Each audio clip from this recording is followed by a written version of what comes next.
Pagmasdan mo ko, taong paligid, kung ano ang gagawin ko sa mga taong ito.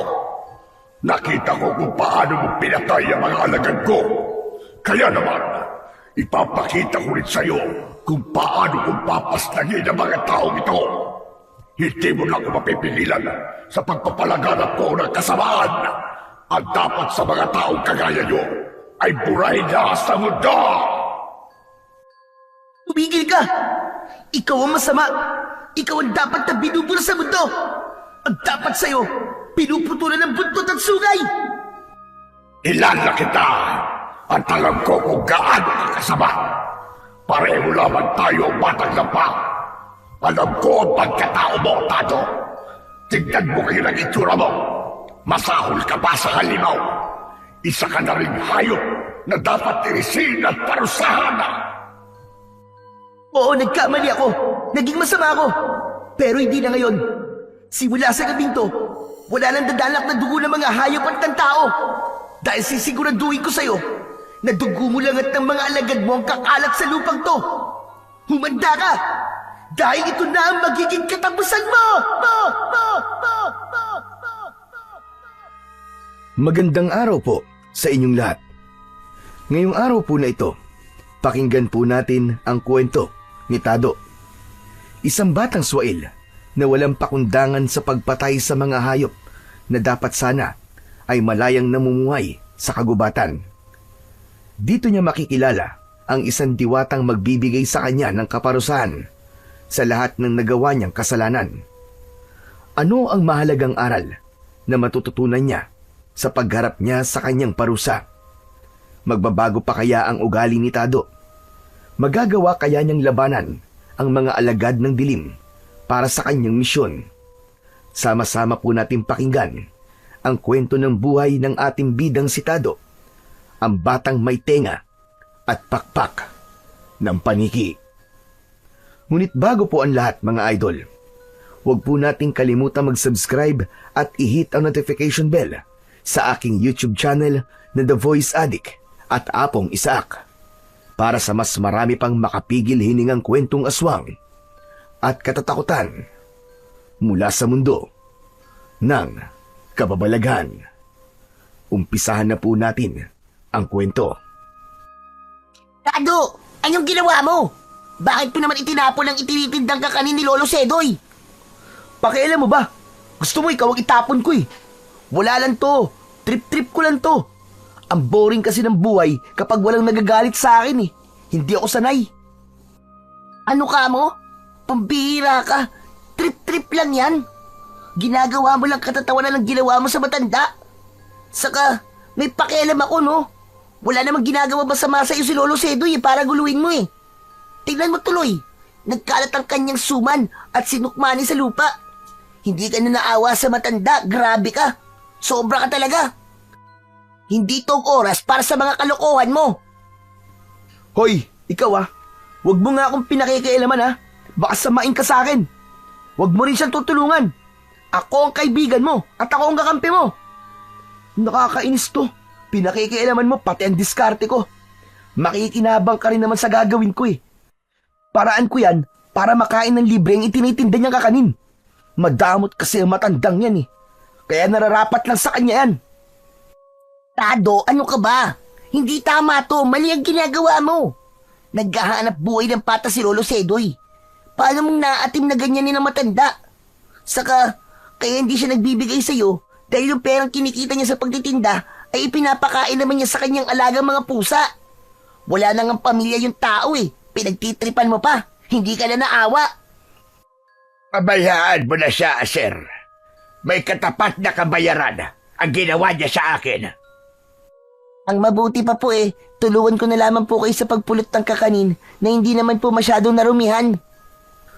Anak ng, pambira ka naman eh. Pusa lang yun eh. Ako naman tao. Hindi ba't mas karapat dapat kung tao ang kanyang papakainin? Isa pa, nanghihingi ako sa kanya kahapon. Hindi naman ako pinagbigyan.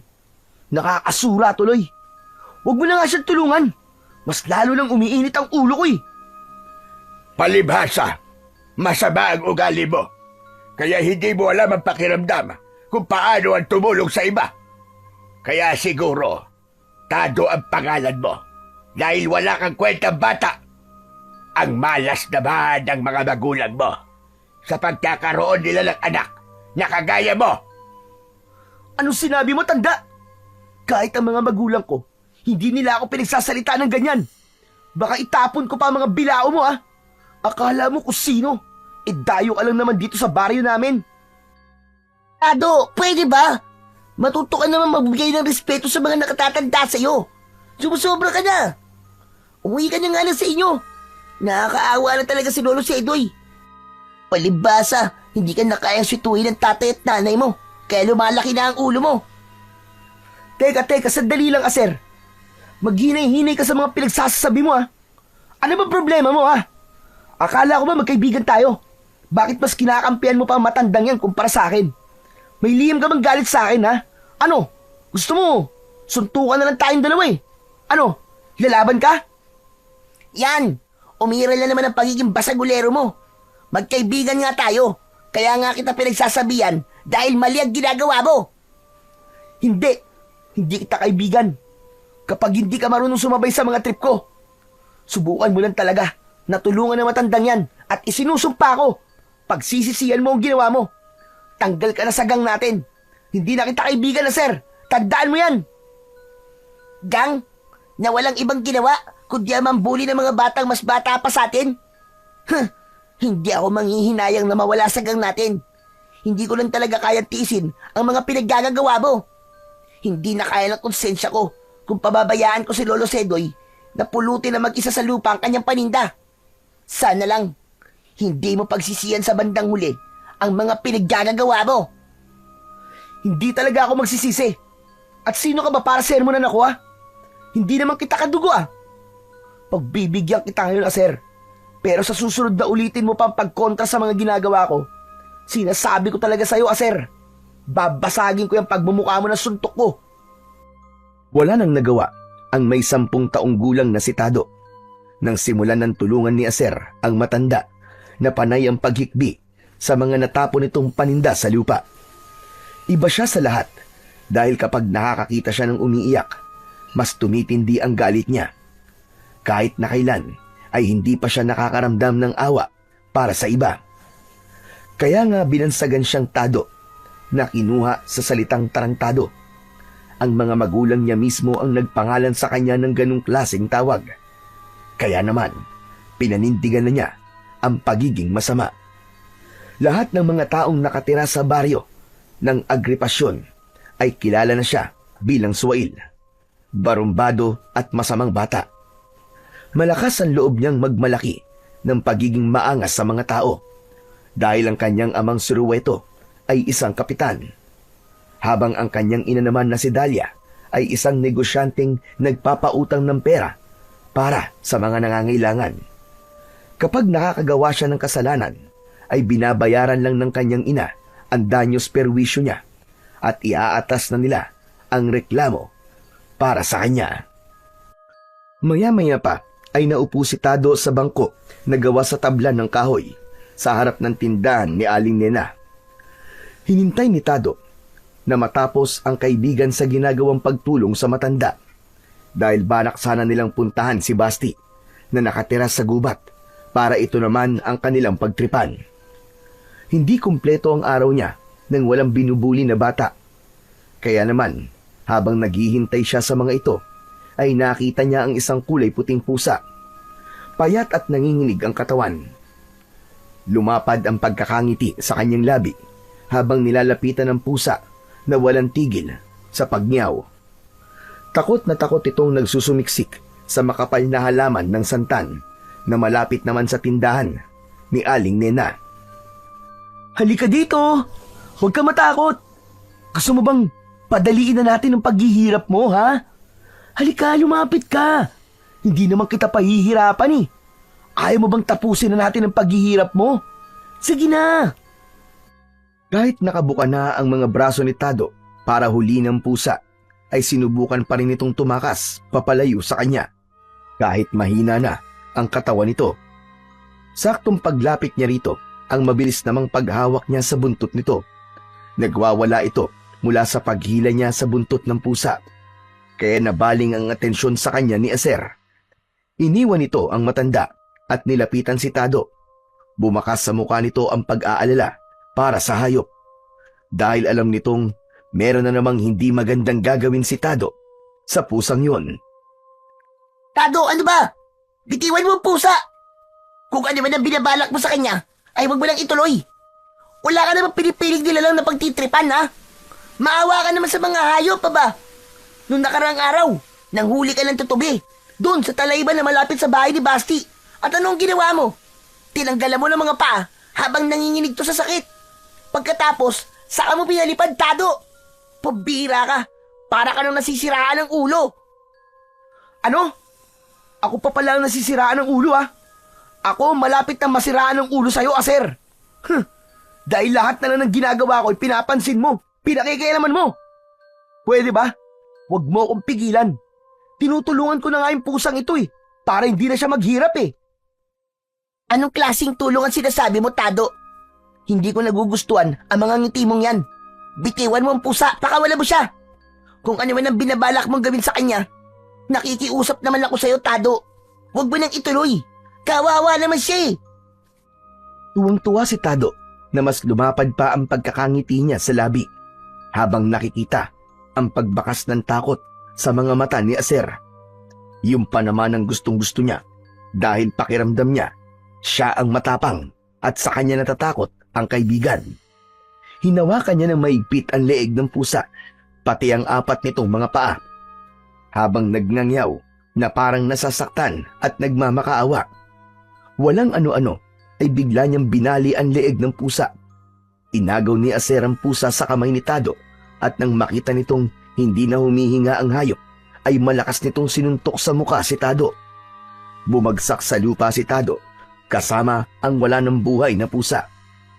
Nakita yon ni Lolo Sedoy, kaya naman pasigaw itong lumapit sa kinaroroonan ng nakahigang pusa.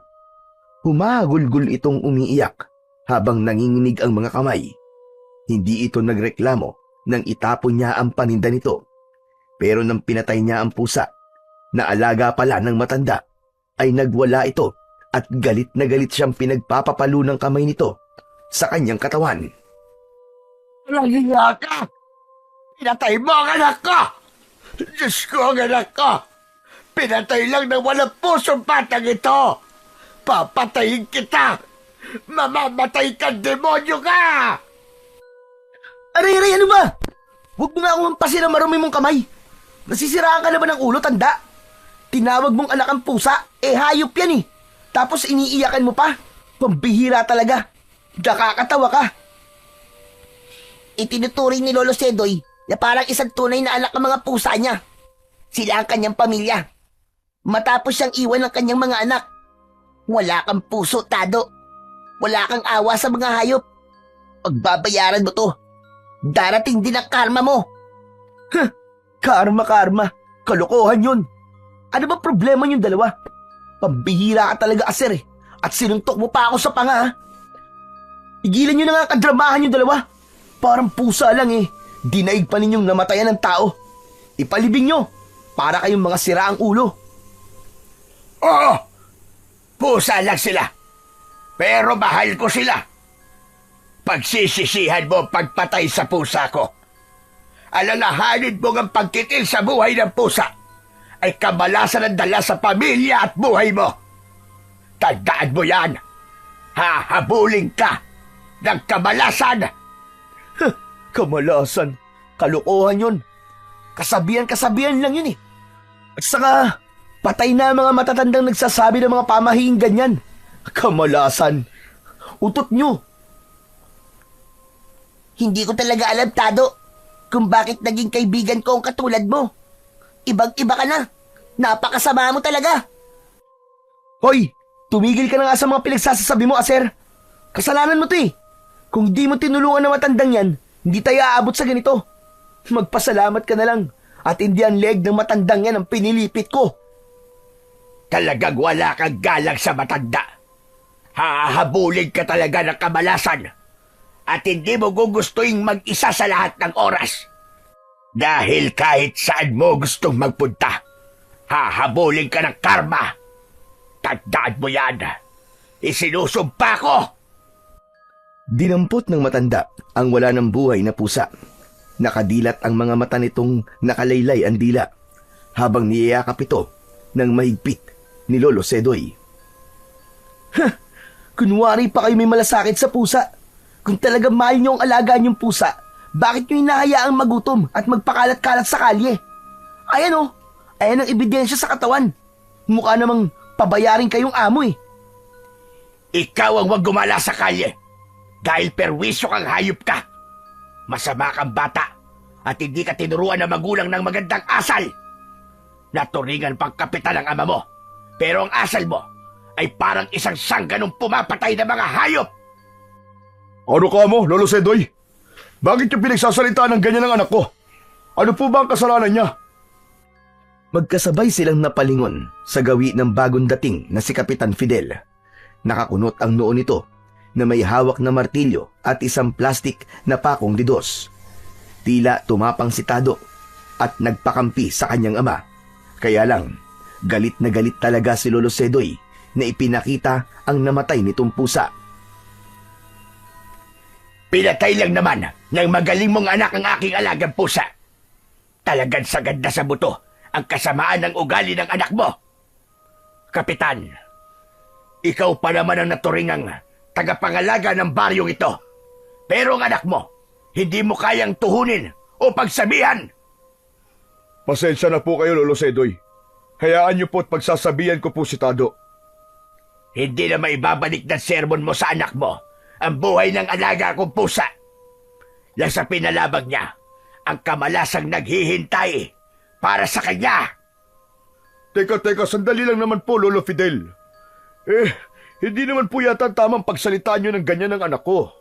Bata pa po siya at hindi pa po niya nauunawaan ang lahat ng pagkakamali niya at ginagawa.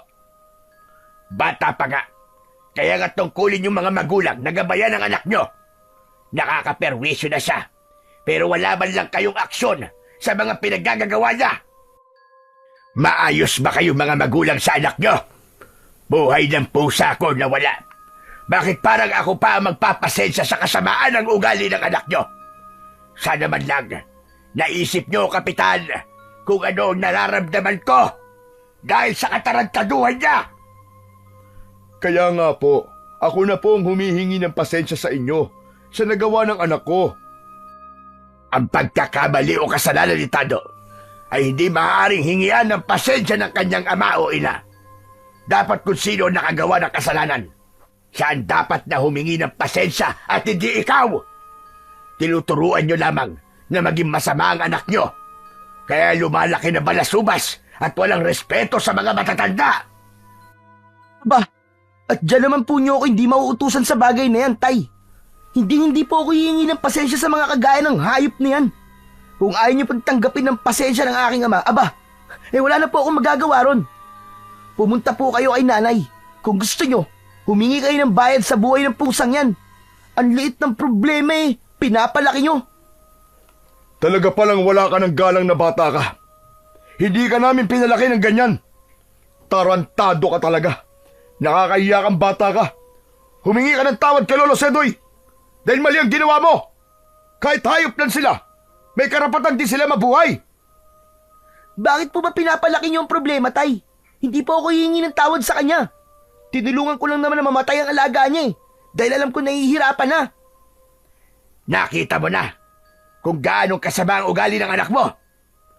Hintayin na lamang niya ang karma sa lahat ng kasalanan nagawa niya sa mga hayop. Lalong-lalo na sa alaga kong pusa. Umalikod ang matanda sa kanila habang naiwan ang umiiling-iling na si Aser. Dismayado rin itong nakatingin sa kanya habang sinisipa-sipa niya ang batong malapit sa kanyang paanan. Kapitan, ang totoo po niyan hindi lang po ang pagpatay sa pusa ang ginawa ni Tado. Itinapon din po niya ang paninda ni Lolo Sedoy. Kaya po niya napagsalitaan ng masama ang anak niyo. Abay, tinamaan ka ng lintik na bata ka. Ano ba nangyayari sa'yo, ha? Tado? Wala ka nang ginawang magaling. Palagi ka nalang gumagawa ng gulo. Sakit ka na sa ulo. Bakit mo ba ako sinumbong, Aser? Napakawala mo namang kwentang kaibigan. Tama lang na magsumbong si Aser sa akin kapag nasa mali ka na. Yan ang tunay na kaibigan. Mag-uusap tayo mamaya sa bahay, ha? Kanina pa kitang hinahanap. Nandito ka lang pala. Nanggugulo sa mga nananahimik na tao rito. Aba, bago yata yun ah. Hinahanap niyo din pala ako, Tay. Abay natural. Anak kita eh. Kung ang hayop nga nawawala ay hinahanap, ikaw pa kayang tao? Hala sige, dali mo to kay Aling Dusing, doon sa gitna ng kakauyan. Ibinili ko siya ng inirequest niyang tulong para sa bahay niya. Dalin mo to sa kanya, ha? Magpasama ka kay Aser at sabihin mong pag natapos na ang bahay niya ay makipag-usap sa akin sa barangay. Naiintindihan mo ba? Eh bakit ako po ang kailangan magdala nito kay Aling Dusing? Eh kayo naman po ang kapitan dito eh. Ba't talagang lintik na batang ito, ah? Pinipiloso mo pa ako? Sumunod ka na lang sa inuutos ko sa'yo. At huwag ka na mga twiran. Pag uwi mo sa bahay, mag-uusap tayong dalawa, ha? Ikaw naman na, sir. Samahan mo muna ang kaibigan mo sa bahay ni Aling Dusing, ha? At baka kung saan lang nito dali ng mga pako at martilyo. Opo, kapitan. Ayoko tayo na makasama ang isang traidor. Di siya marunong sumabay sa trip ko. Bilisan mo na lang at baka tamaan ka sa akin. Nagtitimpi lang ako sa galit sa iyo, ha? Dahil ayoko mapahiya ka sa harapan ng maraming tao. Magpasalamat ka at nagkaroon ka ng kaibigan na katulad ni Aser. Kapitan, ako na lamang po magdadala sa pako at martilyo kay Aling Dusing. O sige, mabuti pa nga. Pero huwag kayo kung saan-saan pupunta, ha? Isama mo pa rin tong si Tado. Alam naman ninyo na maraming masasamang elementong nakatira sa kagubatan. Sige na, mag-iingat kayo. Bilisan lang ninyong umuwi para hindi kayo abutan ng dilim sa daan. Mabilis na tumalikod si Kapitan Fidel sa magkaibigan habang dala ni Aser ang pako at martilyo. Nagulat pa ang kanyang kaibigan nang biglang hablutin ni Tado ang plastik sa mga kamay nito. Ako na magdadala sa mga yan. Huwag kang umasta na parang kaibigan kita. Magpasalamat ka na lang at wala akong balak na patulan ka. Pero hindi ko nagustuhan ang ginawa mong pagkakampiron sa matandang yun, ha? Pati na rin ang pagsusumbong mo kay tatay. Dahil mali naman talaga ang ginawa mo, Tado. Hindi tama yun.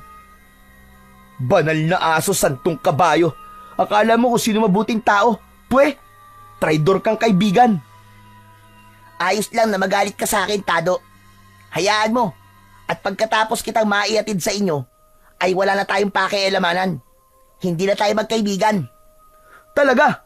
Tapos na ang pagiging magkaibigan natin. Hindi ka kawalan, no? Iniwan na ni Tado si Aser. Nauna siyang maglakad habang naririnig ang yabag ng paa nito na nakasunod sa kanya. Halos mapuno ng galit ang dibdib niya sa ginawa ni Aser. Pakiramdam niya ay tinraidor siya nito. Malayo pa naman ang bahay ni Aling Dusing, kaya matagal pa niyang makakasama si Aser. Gusto niya nang iwanan ito sa gubat, kaya lang ay hindi niya kabisado ang lugar at hindi rin niya alam ang bahay ni Aling Dusing. Malalaki ang hakbang ng kanyang mga paa na mabilis niyang iniwan si Aser. Nanatili itong nakatingin sa kanyang likod at hindi nagsasalita.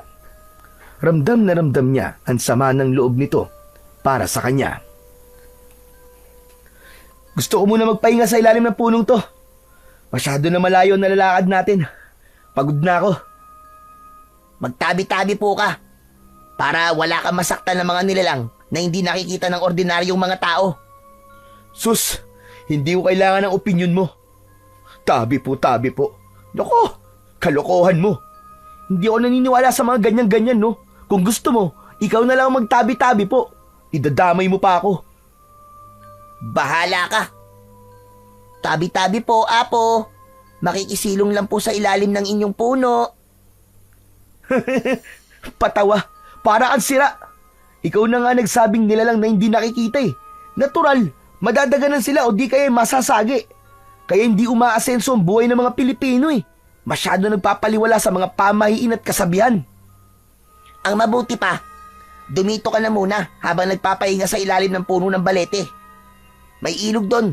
Kukuha lang ako ng tubig. Malayo pa lalakarin natin eh. Baka mauhaw tayo sa daan. Bumalik ka lang kagad ah. At wag mong susubukang iwan ako rito sa gubat. Dahil kung hindi, papatayin talaga kita. Tandaan mo yan. Bawas-bawasan mo nga ang pagiging sanggano mo, Tado. Kung hindi lang talaga kita kaibigan eh, mas gugustuhin ko na lang na iwan ka rito para mawala ka na sa baryo natin. Hindi na hinintay ni Aser ang iba pang sasabihin ni Tado. Mabilis na itong umalis sa kanyang harapan. Ilang minuto ang lumipas ay hindi pa rin bumabalik si Aser. Ilang oras na lang ay malapit ng dumilim ang paligid. Maya-maya pa ay may biglang bumagsak na kulay puting bagay sa kanyang paanan. Matagal niyang pinagmasdan yon. Saglit niyang inilapag ang martilyo at pako sa ugat ng puno at hinawakan ang kulay puting paniki bago siya naupo sa ugat. Aba! Pambihirang nilalang to ah! Kakaibang paniki! Ngayon lang ako nakakita ng kulay puting paniki ah! Lumingalinga sa paligid si Tado, saka tumingala sa langit sa lugar kung saan nanggaling ang paniki. Muli niyang sinulyapan ang hawak niyang paniki, saka gumuhit ang nakakakilabot na pagngisi sa kanyang labi. Sa kanya binalingan ng pako at martilyo.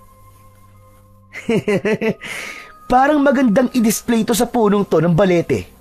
Ano kaya kung ipako ko ang pakpak mo sa katawan ng puno, ha? Hanggang sa mamatay ka. Baka may makakita pa sa'yo na ibang tao eh. Sayang naman. Teka nga sandali at iaayos ko lang ang pagkakadipa ng iyong pakpak para naman mapansin ka kagad ni Aser. Tatakutin ko siya. Totally, mahilig naman siya magpaniwala sa mga pamahiin at mga elemento eh. Susubukan ko siya. Titignan ko kung matatakot siya sa'yo. Tumayo si Tado mula sa pagkakaupo at sinimulan na niyang idipa ang pakpak ng paniki. Habang hawak ang pako at martilyo, ipinako niya ito sa puno. Sa kabila ng pagpupumiglas nito at paghuni, ay itinuloy pa rin niya ang pagmamalupit dito. Malapad ang pagkakangiti sa kanyang labi habang ginagawa niya yon. Hindi pa siya nasiyahan. Pagkatapos niyang maipako ang pakpak nito, ay isinunod naman niyang ipako ang ulo nito sa kahoy. Namatay ang kawawang paniki habang umaagos ang dugo nito sa muka. Yan! Makakabawi na rin ako kay Aser. Ito ang ganti ko sa lahat ng mga pangingialam niya sa buhay ko. Humanda siya. Muling bumalik sa pagkakaupo si Tado sa ugat ng puno habang malapad pa rin ang pagkakangiti sa labi. Tila walang pakialam sa kaawa-awang paniki na binawian niya ng buhay. Pasipol-sipol pa siyang hinihintay ang pagdating ng kaibigan niyang si Aser. Nasasabik siyang makita kung ano ang magiging reaksyon nito. Maya-maya pa ay naramdaman niya ang pagdating ni Aser. May dala itong tubig na nakalagay sa malinis na baon ng nyog. Pagharap nito sa kanya, sakto sa kahoy na pinagpakuan niya sa paniki. Nabitiwan nito ang baon na may laman ng tubig at napaupo sa lupa si Aser habang nanlalaki ang mga matang nakatingin sa nakapakong paniki. Nanginginig ang katawan nito dahil sa sobrang galit. Ano to? Diyos ko po! Anong ginawa mo, Tado? Mabilis na tumayo si Aser at galit na kinwelyuhan sa damit si Tado habang hindi pa rin naaalis ang matamis na ngiti sa labi niya. Tuwang-tuwa siya sa bumakas na galit sa mukha ng kaibigan. Ramdam na ramdam niya ang panginginig ng mga kamay nito habang hawak ang damit niya. O ano? Nagulat ka ba o natakot ha, Aser? Kulang pa yan bilang ganti ko sa'yo. Masyado ka kasing pakialamero eh. Hayop ka! Anong ginawa mo sa paniki? Napakasama mo! Sumagot ka! Tuluyan na ngang hindi napigilan ni Aser ang bugso ng kanyang damdamin at malakas na sinuntok sa muka si Tado. Gumanti naman ng suntok si Tado at nagpambuno silang dalawa hanggang pareho silang bumagsak sa lupa. Mas lalong natuwa si Tado sa kanyang ginawa nang makita ang galit sa mga mata ni Aser. Bukod pa ron, ay masaya siyang nasasaktan ang kanyang katawan dahil nasanay na siya noon sa madalas na pagpaparusa ng kanyang ina. Hindi tumigil si Aser sa pagsuntok sa kanyang muka. Maya-maya pa ay biglang napahagulgol ng iyak si Aser at pinagsusuntok pati na ang lupa. Kitang-kita niya na apektado itong maigi sa nangyari sa puting paniki. Hindi mo alam kung anong ginawa mo. Hindi mo alam kung anong kapalit sa ginawa mo. Alam mo bang pambira lang ang kulay puting paniki? Hindi mo ba naisip na baka hindi siya taga rito sa ating mundo? Na pag-aari yan ng mga diwata o kaya ng engkanto? Mapaparusahan ka, Tado. Mapaparusahan ka. Imbis na sumagot, ay humagalpak pa ng tawa si Tado na tila nang aasar. Baliwala ang sakit ng pumutok niyang labi dahil sa sobrang kaligayahan. Diwata? Engkanto? Sira na ba ang ulo mo? Walang ganun sa mundo, no? Ang alam ko, isa lang yung paniki. Diyos ko naman, nagpapaniwala ka sa mga ganun-ganun. Tignan mo ang nangyari sa'yo. Para kang engot na nakaupo sa lupa habang umiiyak at tumutulo ang uhog. Hindi ako nakikipagbiruan sa'yo. Pagsisisihan mo to, Tado. Mapaparusahan ka talaga. Wala na. Hindi ko na kaya tisig talaga ang ugali mo. Sana nga, maparusahan ka o di kaya isumpa ka sa mga naging kasalanan mo. Hindi ako natatakot dahil hindi naman sila totoo eh. Ano bang kinakagalit mo sa akin ha, Aser? Parang ipinako ko lang naman sa kahoy eh. Tingnan mo nga, ang ganda-gandang palumuti sa puno oh. Marami ang matatakot sa itsura niya kapag may nakakitang ibang tao sa kanya. Ang ganda nga ng pagkakadipa oh. Ang husay! Habang itinuturoy ni Tado ang nakadipang paniki sa puno, ay parang nakita niya na may lumabas na kulay itim na usok sa katawan nito. Napalingon siya kay Aser dahil baka nakita rin ito ang nakita niya. Kaya lang, parang siya lang ang nakakakita sa kulay itim na usok. Nawala ang malapad na pagkakangiti sa labi niya at napatayong nakatingin sa paniki. Hindi pa siya nasiyahan ay muli niyang kinusot ang kanyang mga mata dahil baka namamalikmata lang siya. Kaya lang, sa muling pagtingin niya ay nagbabagang mga mata na ang nakita niya sa paniki. Nakatitig ito sa kanya ng may pait at galit, kaya't napakbang siya ng paatras. Diyos ko! Hindi totoo to! Hindi maaari! Tado, ano nangyayari? Parti pa rin ba yan ang pagluloko mo sa akin? Tumigil ka lang, pwede ba? Kundi iiwan talaga kita rito. May nakita akong usok sa katawan ng kulay puting paniki at tumingin sa akin na nagbabaga niyang mga mata. Tado, mukhang ikaw yata lang sisirahan ng ulo eh. Wala naman ako nakikitang usok eh. Totoo sinasabi ko, sir. Nakita ng dalawa kong mga mata. Ay ano? Tignan mo! Mabilis na tumayo si Aser at nilapitan ang nakadipang paniki sa puno. Ngunit umiling lang ang kaibigan habang si Tado ay takot na takot pa rin. Nang biglang gumalaw ang mga mata ng paniki kahit patay na ito at hindi humihinga. Hindi nga siya nagdalawang isip. Mabilis siyang tumakbo, papalayo sa puno ng balete. May multo! May multo! Tado, sandali lang! Hintayin mo ako! Dala ng matinding takot ay halos hindi na lumapat ang kanyang mga paa sa lupa sa bilis ng kanyang pagtakbo. Takot na takot siyang nagsisisigaw habang humihingi ng tulong. Kasunod naman niya ay ang nagtataka niyang kaibigan na si Aser. At habang tumatakbo ay naramdaman ni Tado na parang may sumusunod sa kanya. Kaya naman, napalingon siya sa hulihan ng kanyang dinaaran. Alam niyang si Aser ang kasunod niyang tumatakbo, ngunit ibang nilalang ang nakita niya. Isang nakakatakot na paniki na may nakakatakot na itsura. Nanlalaki ang kanyang mga mata na mabilis na tumatakbo ng papalayo sa nilalang na walang tigil na humahabol sa kanya. Hanggang sa bumagsak siya sa lupa dahil hindi niya napansin ang nakaharang na malaking sanga ng mangga. Wag! Wag, maawa ka! Wag ka lalapit! Wag ka lalapit, Halimaw! Tado, ano ba pinagsasabi mo? Si Aser to! Ano ba nangyayari sa'yo? Tumigil ka! Hindi ka si Aser! Mukha kang paniki! Halimaw ka! Tado, ako talaga to! Ang kaibigan mo, si Aser! Ano ka ba? Ano nangyayari sa'yo? Wag! Wag ka lalapit! Wag ka lalapit! Nakikiusap ako! Umalis ka sa harapan ko! Layuan mo ako! Nanginginig ang buong katawan ni Tado nang dahil sa labis na takot. habang ang kanyang kamay ay nakataas at pinipigilan ang paglapit ni Aser. Isang nakakatakot na halimaw ang nakikita niya sa mukha ng kanyang kaibigan. Kaya naman, habang nakataas ang kanyang mga kamay, ay paatras din niyang itinutulak ng paa niya ang lupa. Pilit siyang lumalayo sa nilalang na nakatayo sa kanyang harapan. Nanlalaki ang kanyang mga mata na parabang pinaglalaruan siya ng kanyang paningin. Yan na! Nangyayari na nga kinakatakutan ko.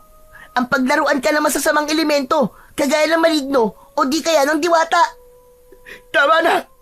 Tama na, lumayo ka sa akin! Hindi ako naniniwalang ikaw si Aser! Wala akong kaibigang aswang! Masakit sa tenga ang boses mo! Layuan mo ako! Layuan mo ako! Sa pagtayo ni Tado para tumakbo papalayo kay Aser, ay dumampot siya ng sanga ng kahoy at yun ang ginamit niyang sandata laban sa nilalang na nakatayo sa kanyang harapan. Iwinasiwas niya yon sa ere habang nakatutok sa mukha ng aswang. Huwag kang lalapit, halimaw ka! Subukan mo! Kundi papatayin talaga kitang gamit ang kahoy na to! Sinasabi ko sa'yo, masasaktan ka talaga sa akin, hindi kita sasanduin! Isang pagkakamali mo lang, hindi kita tatantanan! Papatayin talaga kita! Tado, ano ka ba? Ako talaga to, si Aser. Bakit ba ayaw mo maniwala? Hindi mo ba nakikilala ang boses ko? Huwag mo akong linlangin, halimaw ka! Huwag kang susunod! Diyan ka lang! Diyan ka lang! Hindi nga sumunod si Aser habang nakatayo ito na walang bahid ng pag-aalala para sa kanya. Nahabol na lang siya nito ng tingin habang papalayo si Tado. Wala siyang tiyak na pupuntahan dahil hindi naman niya alam ang daan pabalik sa kanilang tirahan. Ang mahalaga para sa kanya ay makawala sa nilalang na humahabol sa kanya. Nang biglang tumahimik ang paligid, ay saka naman huminto sa pagtakbo si Tado. Lumingon siya sa huliang daan ng kanyang pinanggalingan. Wala na roon ang paniking nakita niya kanina. Kaya naman, nagpahinga si Tado sa putol na sanga ng santol at inihilamos ang palad sa kanyang muka. Punong-puno ng pagsisisi ang kanyang mga mata dahil sa nagawa niya sa kulay puting paniki. Naloko na. Mukhang nagkamali nga ako. Pinagsisisihan ko na pinakilaman ko ang paniki. Diyos ko, makaligtas lang po ako rito. Hindi ko na po uulitin yun. Hindi na po ako magiging malupit sa mga hayop. Muling naglakad si Tado para hanapin ang daan palabas ng kagubatan. Subalit habang tumatagal ay nararamdaman niyang papalayo siya ng papalayo sa lugar kung saan siya nanggaling. Parang kusa siyang inililigaw ng mga punong nakikita niya. Parang ang lahat ay puno ng balete na may pare-parehong itsura. Bumalot ang kilabot sa kanyang buong katawan at para nang binabayo ng maso ang kanyang dibdib nang dahil sa labis na takot. Wala siyang ibang makita kundi ang nagtataas ang mga puno. Malamig din ang paligid at maririnig ang maingay na mga huni ng mga insekto at ibon sa gubat. Palatandaan yon na nasa pinakapusod na siya ng kagubatan. Naglakad pa siya ng naglakad para hanapin ang labasan ng gubat. Subalit nabigo siya. Ibinabalik lang siya sa gitna ng kakahuyan sa lugar kung saan siya nagsimula. Diyos ko, malapit ng dumi naman paligid ah. Hindi ko na alam kung nasan ako ngayon. Teka, naalala ko nga pala, kapag naliligaw raw, ang sabi balik ta rin daw ang suot na damit. Teka nga, magawa ko na nga kung totoo ba ang kasabihan ng matatanda. Para siyang nababaliw na nagubad ng damit saka binaliktad yun habang nagsisisigaw para humingi ng tulong. Dismayado siyang naniwala sa kasabihang matagal niyang hindi pinapaniwalaan. Naluluwang tinahak niya ang daan papunta sa nakikita niyang talahiban. Ilang minuto lang ay maaabutan na siya ng pagdilim sa daan. Kaya't mas nilakihan niya ang pagakbang para lang makalabas sa gubat. Subalit isang oras na ang nakakalipas ay bumabalik lang siya sa lugar kung saan siya huminto. Anak ng... Ano ba nangyayari sa akin? Tay, nasa na po kayo? Sir, tulungan niyo ako! Konting-konti na lang ang liwanag na nakikita niya at ginagapangan na rin siya ng takot sa dibdib. Kaya naman, napaiyak na siya dahil sa kawalan ng pag-asa. Parang biglang bumalik sa isip niya ang ginawa niya sa paniki, maging sa pusa na pinatay niya. Parang pinaparusahan na siya.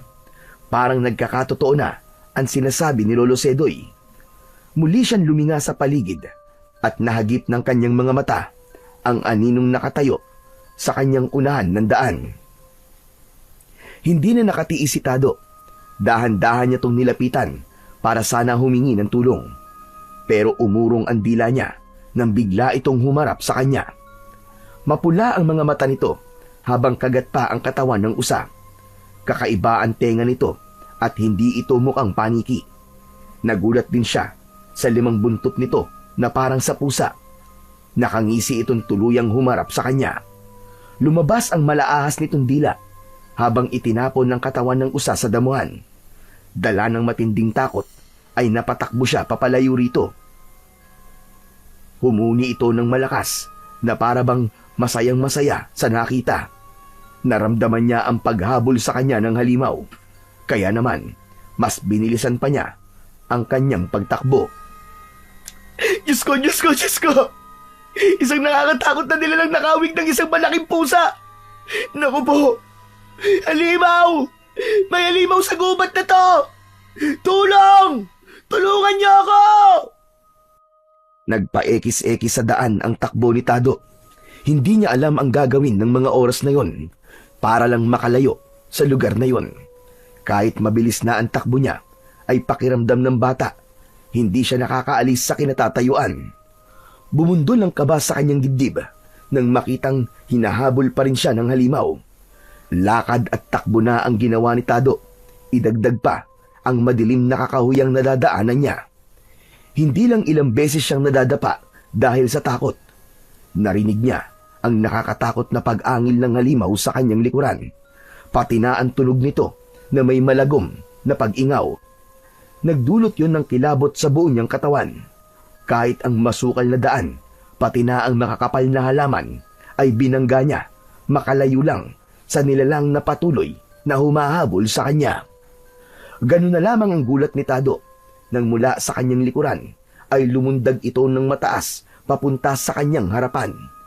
Dahil sa sikat ng bilog na buwan, malinaw niyang nakita ang itsura ng aswang.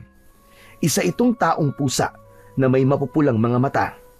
Maahaba ang mga kuko sa kamay at nakalutang sa hangin ang mga buntot nito.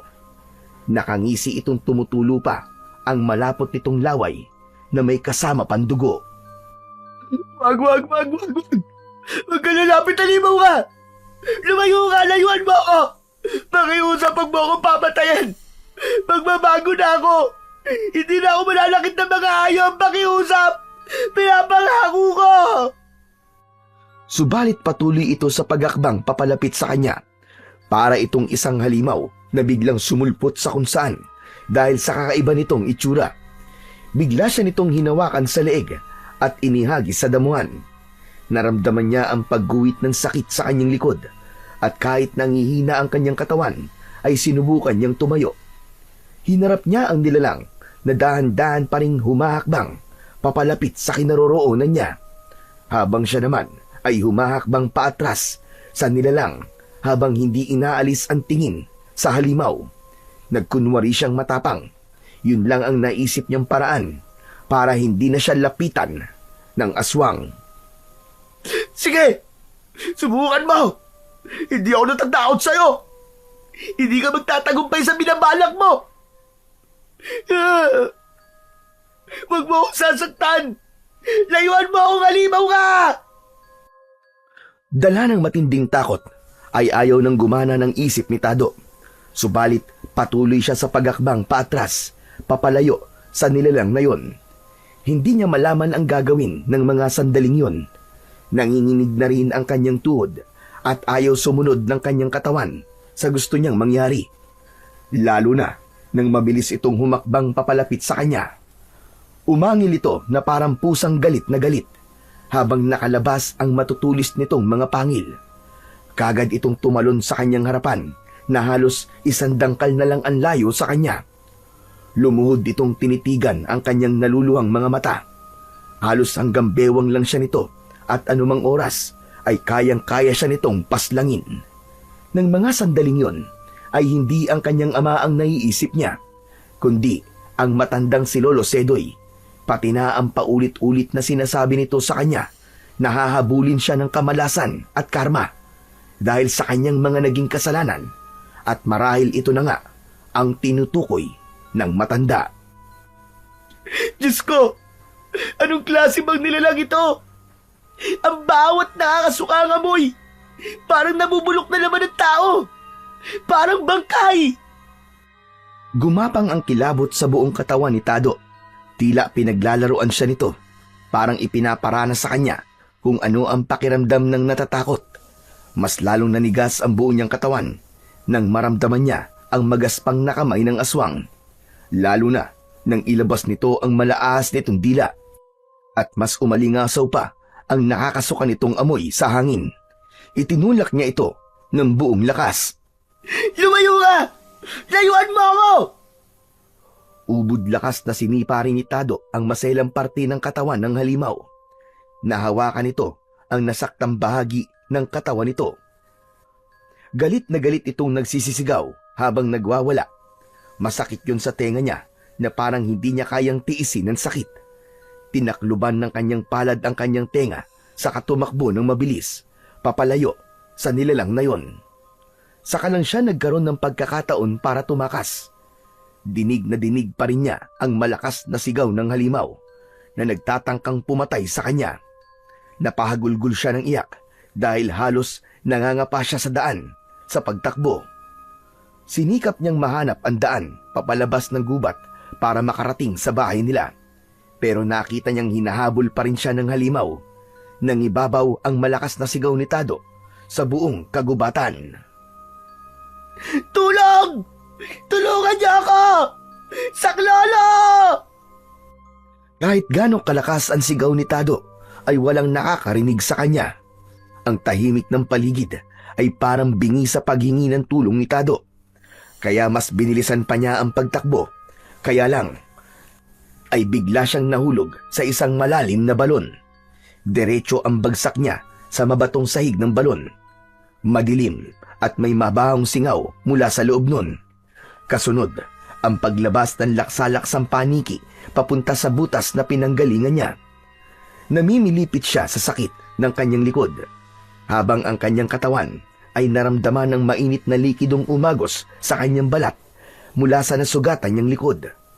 Kasabay ang pagtingala niya ay nakita pa niyang sinilip siya ng taong pusa. Parang sinadya nitong ihulog siya sa balon. Iginala niya ang kanyang paningin at nakita niya na may liwanag sa dulo ng sulok ng balon. Kung di ako nagkakamali, isa tong kuweba. Ang kinatatakutang kuweba ng mga taga-agripasyon. Paano ako napunta rito? Aray! At sakit ng likod ko. Diyos ko po, tulungan niyo po ako. Magbabago na po talaga ako.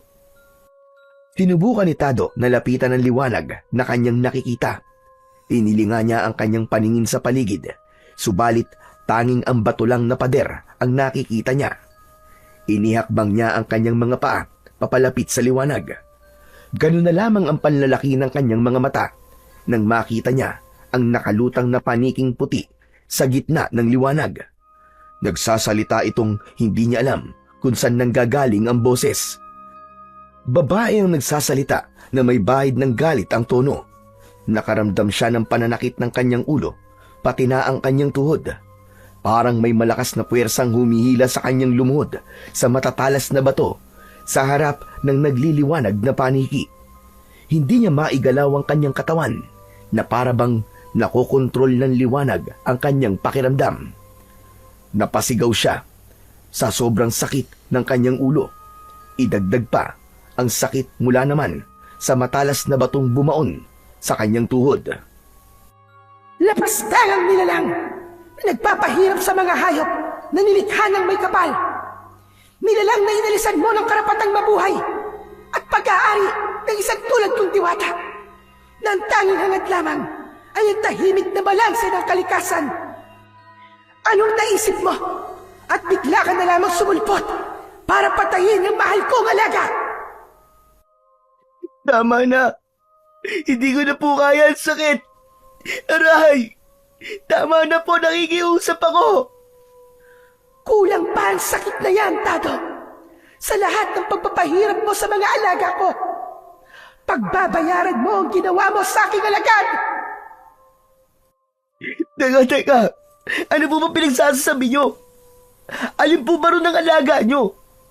Yung po bang kulay puting paniki? Hindi ko naman po sinasadya ang pagpatay sa kanya eh. Hindi ba sinasadya ang pagpako mo sa kanya sa punong kahoy? Umalingaw-ngaw ang malakas na boses ng paniki sa loob ng kuweba. Masakit sa kanyang tenga, kaya naman mas lalo niyang tinakluban ng palad ang kanyang ulo. Para siyang mababaliw sa sobrang sakit. Ramdam na ramdam niya ang galit sa gumagaralgal nitong boses dahil sa ginawa niya sa alaga nitong paniki. At nung pako ang ibinigay mo sa aking kaawa-awang alaga, alam mo bang pinababantayan ko lang kayo sa aking paniki para masiguradong kaligtasan nyo? Pero anong ginawa mo? Pinatay mo siya. Gustong gusto kitang patayin at ipako rin sa puno. Kaya ngayon, matitikman mo rin ang pinakamasakit na parusang hindi mo makakalimutan sa buong buhay mo! Hindi nawawala ang sakit ng ulo ni Tado ng mga sandaling yon. Parang pinipigayo ng matigas na dalawang bato, habang ang kanyang tuhod naman ay may bumaon na mga bato, ay wala ring kasing sakit, na para siyang maiihi sa kanyang suot na short. Patawarin niyo na po ako. Alisin niyo na po ang sakit ng ulo at tuhod ko. Nakikiusap po ako, mahal na diwata. Hindi na po ako uulit. Hindi na po ako mananakit ng mga hayop. Aray, pagsisisihan ko na po ang mga nagawa ko. Patawarin niyo po ako. Hindi yun ganun kadali, Tado. Sinusumpa kong pagdudusahan mo ang parusang ipapataw ko sa'yo. Mahal na diwata, nakikiusap po ako sa inyo. Parang awa niyo na po. Patawarin niyo na po ako. Hindi na po ako mauulit. Ganyan din ang pakiusap sa'yo ng mga hayop na pinapatay mo. Pero naawa ka ba sa kanila? Kaya ngayon, lasapin mo ang kaparsahang ibibigay ko sa'yo, kapalit na mga buhay na kinuha mo! Kitang-kita ni Tado ang pagkalat ng liwanag mula sa kulay puting paniki at bumalot yon sa kanyang buong katawan. Naramdaman niya ang pag-iinit ng kanyang katawan, pananakit ng kanyang mga braso, maging ng kanyang mga kuko sa daliri, at halos manlaki ang kanyang mga mata nang makita ang kanyang balat na unti-unting tinutubuan ng pinong balahibo. Kulay itim yon na umabot sa kanyang muka. Lumaki rin ang kanyang tenga na parang sa paniki.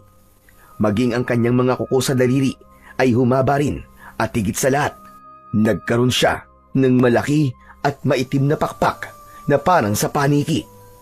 Takot na takot si Tado sa naging itsura niya. Ano to? Ano nangyayari sa akin?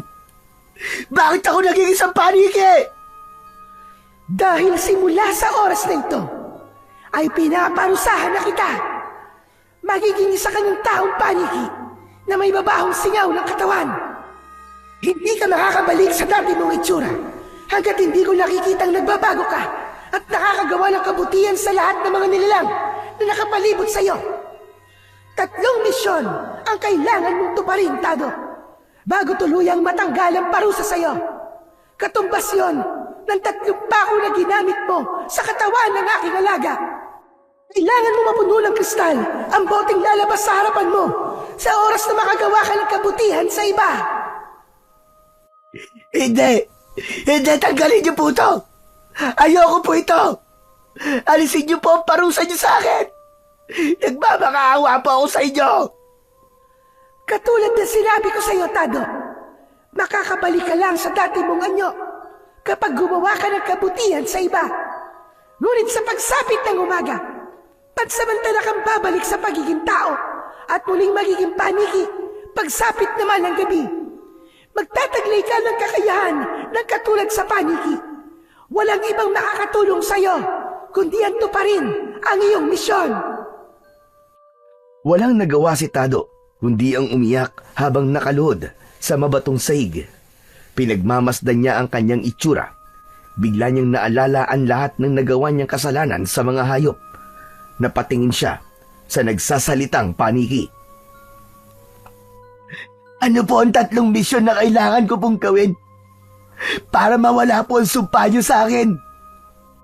Makinig kang mabuti sa akin sasabihin, Tado, dahil hindi ko na ito uulitin pa. Ang una mong misyon, labanan ang masasamang elementong nanggugulo sa kalikasan at nambibiktima sa mga kaawa-awa kong alagang hayop. Sila ang mga aswang na tinatawag na tapilya, nilalang na mukhang pusa. Balak nilang ubusin ang lahat ng mga nilalang rito sa gubat. Ang pangalawa mong misyon, hanapin ang pinagmumulan ng pagkalat ng lahi ng mga aswang na tapilya, ang may alaga sa kanila. Isa siyang nakawalang masamang engkanto mula sa mundo naming mga diwata. Balak niyang gawing mga aswang ang lahat ng tao na nakatira rito sa baryo. Ang panghuling misyon mo, subukan mong maging mabuting bata sa lahat ng mga hayop. Gumawa ka ng kabutihan at sa ganung paraan, muli akong magpapakita sa iyo para bawiin ang kaparusahan na ipinataw ko sa iyo. Mahal na diwata, hindi ko po naisip na aabot sa ganito ang mga nagawa kong pagkakamali. Sobra po ako nagsisisi. Patawarin niyo po ako. Hindi ko na po ulitin ang lahat ng mga kasalanan ko. Kusang naglaho ang liwanag mula sa harapan ni Tado. Saka siya napahagulgol ng iyak. Naramdaman niya ang paghilom ng kanyang sugat sa tuhod, pati na ang pagkawala ng sakit ng kanyang ulo. Lumiwanag ang kanyang paningin at tumalas din ang kanyang pandinig. Umangat ang kanyang paa sa sahig ng kuweba at lumipad siya papalabas ng yungib hanggang sa impapawid. Malungkot siyang napahinga sa sanga ng puno ng dao habang nakatanaw sa bilog na buwan. Umagos ang masasaganang luha sa kanyang mga mata.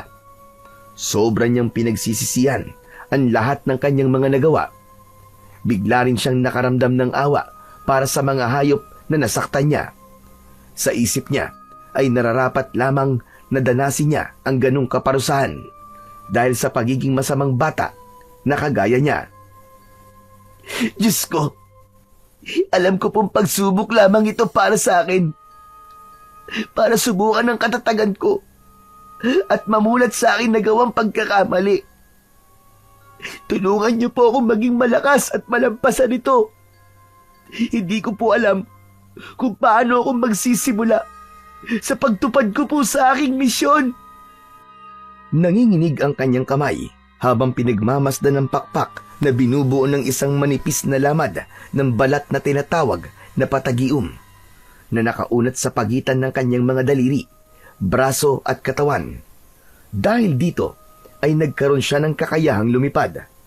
Nagpapasalamat pa rin siya dahil sa gabi lamang siyang mag-aanyong paniki. Hindi niya alam kung ano ang pagdadaanan niya kapag umaga at wala siyang pakpak.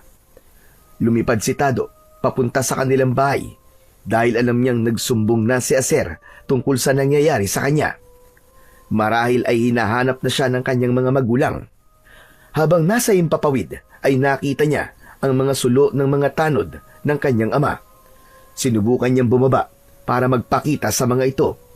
Subalit kinatakutan siya ng mga tao at itinuring na isang aswang. Muntik pa siyang tamaan ng mga sibat ng mga tanod nito. Mga kasama! Aswang! May aswang! Sige! Patayin nyo!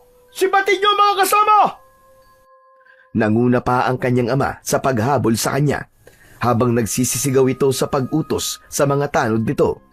Parang paulit-ulit siyang sinasaksak ng kutsilyo sa kanyang dibdib habang naririnig ang boses ng kanyang ama. Wala palang kasing hirap ang tugisin ng mga tao kahit wala namang ginagawang masama. Biglang tumulo ang kanyang luha sa mga mata dahil naiintindihan na niya ngayon kung gaano kahirap ang maging isang hayop. Ganito pala kahirap. Patawarin niyo ako, Diyos ko. Patawad po. Lumipad si Tado sa impapawid, papalayo sa pangkat ng kanyang ama. Sa isip niya, ganito pala ang pakiramdam ng mga hayop na pinatay niya. Unti-unti niya nang nararanasan ang hirap at parusa sa kanyang mga naging kasalanan. Malakas ang pagaspas ng kanyang pakpak na pumasok sa nakabukas na bintana ng kanyang kwarto. Gawa lang yun sa sawaling dingding at tama lang ang oras ng pagbaba niya dahil malapit nang magliwanag ang paligid. Sinigurado niyang hindi makakapasok ang kanyang mga magulang sa loob ng kanyang kwarto. Pagod na pagod ang katawan na gusto niyang matulog sa kanyang katre.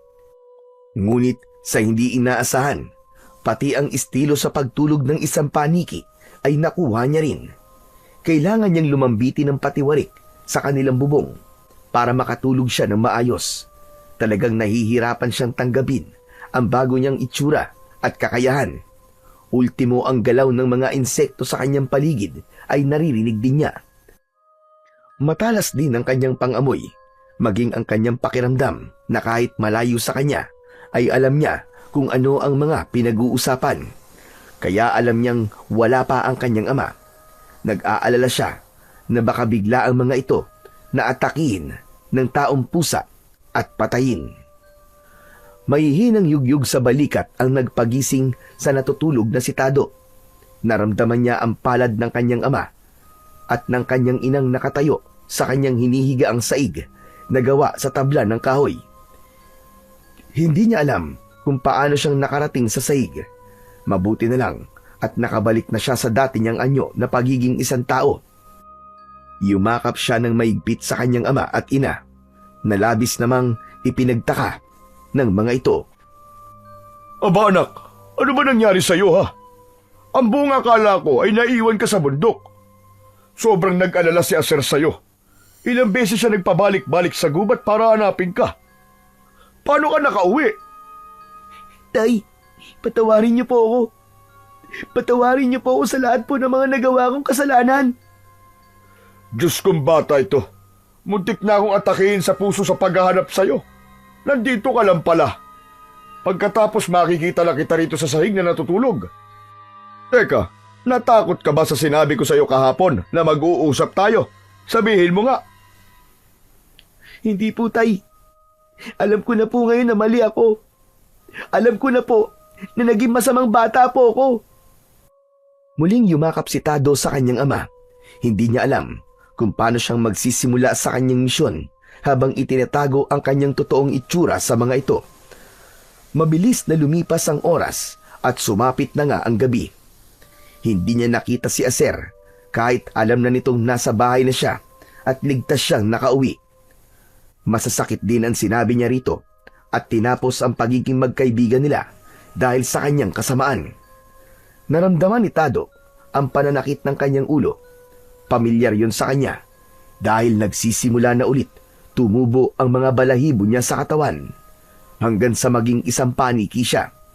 Sa bintana siya dumaan at mabilis na lumipad pahimpapawid. Tila teleskopyo ang kanyang mga mata sa pagtanaw sa ibaba ng kanyang nililiparan. Kahit may mga puno at madilim ang paligid, ay malinaw na malinaw niyang nakikita ang mga nilalang sa ibaba. Hanggang sa nakita niya ang isang usa na mabilis na tumatakbo. Hinahabol ito ng taong pusa na una niyang nakaharap noon. Dali-dali siyang bumaba sa lupa. Hanggang diyan ka na lang! Hindi ka na makakapambiktima pa ng mga nilalang dito sa kagubatan!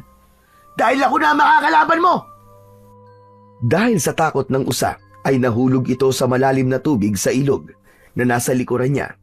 Kaya naman, mas inuna niyang iligtas ito kaysa ang kalabanin ang nilalang. Lumipad siya at sumabay sa agos ng tubig pababa sa buntok. Sinagip niya ang usa at nailigtas niya sa pagkakalunod. Parang may kung anong enerhiya ang pumasok sa kanyang katawan at nakaramdam siya ng malakas na pakiramdam. Yun marahil ang magiging kapalit sa paggawa niya ng kabutihan. Nakita niya ang malakas na liwanag na lumutang sa kanyang harapan. Nakita niya rin ang isang maliit na bote na nalagyan ng kulay puting kristal.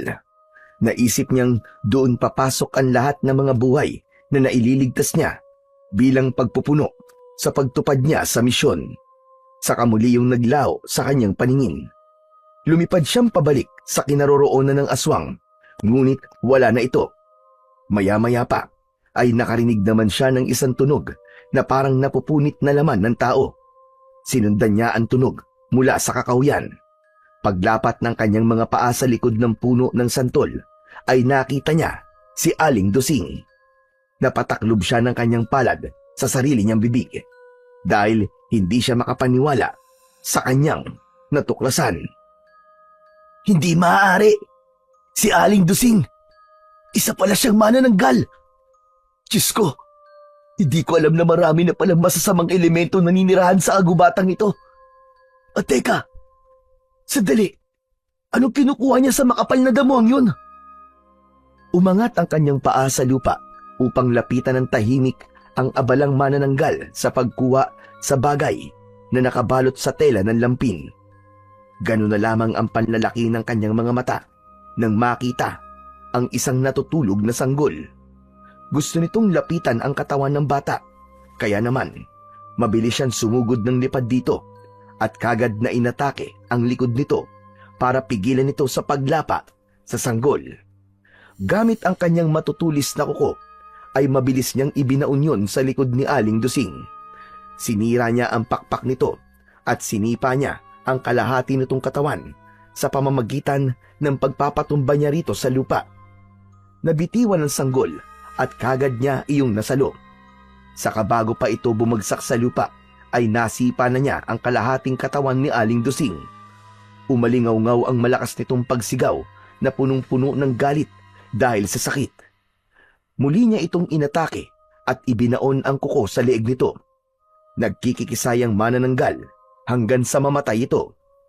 Mabilis siyang lumayo sa lugar na yon para ibalik ang sanggol sa ina nito. Inilapag niya ang bata sa tapat ng pinto ng bahay ng kanilang kapitbahay. Saka malakas niyang tinuktok ang kanyang kamay sa pinto. Bumukas yun at natakot nang makita siya. Pero nang makita ang sanggol sa labas, ay ito kagad ang kinarga nito. Ingatan niyo po ang anak niyo, Aling Nena. Hindi niyo po na malayang nakuha na po ang anak niyo ng manananggal. Imbis na matakot, ay nagpasalamat ito sa kanya. Ni hindi nito pinansin ang nakakatakot niyang itsura. Sa halip ay yumakap pa ito ng mahigpit sa kanya.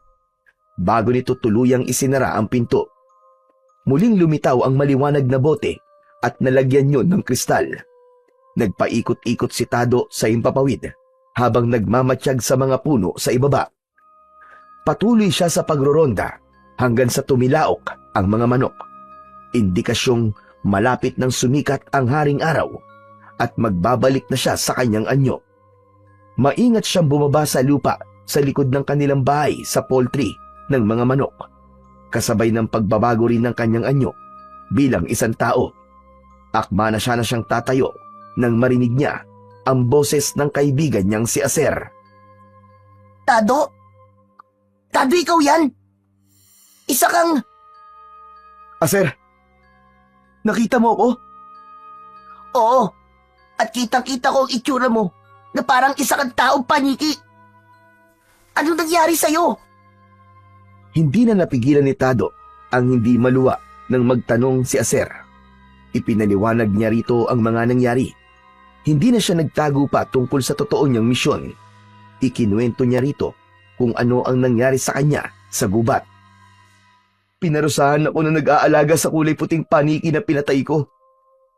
Kung ilan pa ako ang ginamit ko sa kanyang alaga, ay siya rin ang bilang kung ilan ang misyon na dapat kong tuparin. Tulungan mo ako, Sir. Sobra na ako nagsisisi.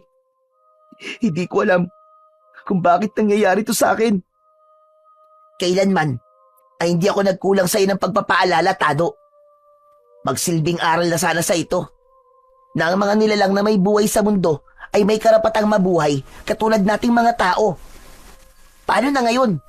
Ano nang gagawin mo? Kailangan ko matupad ang misyon para makabalik ako sa dati kong anyo. Nakahanda akong tumulong sa'yo. Kaibigan kita. At kalimutan na natin na naging samahan natin ng loob. Ang mahalaga ay magawa mo ng maayos ang misyon mo. Maraming salamat na sir ha. Tunay nga kitang kaibigan. Patawarin mo rin ako sa lahat ng mga nasabi ko sa'yo. Isang malakas na pagtapik sa balikat ang itinugon ni Aser sa kanyang mga nasabi. Tumuloy din ito sa bahay ni Tado at kinausap ang mga magulang dahil gusto nitong tumira sa bahay ni Tado.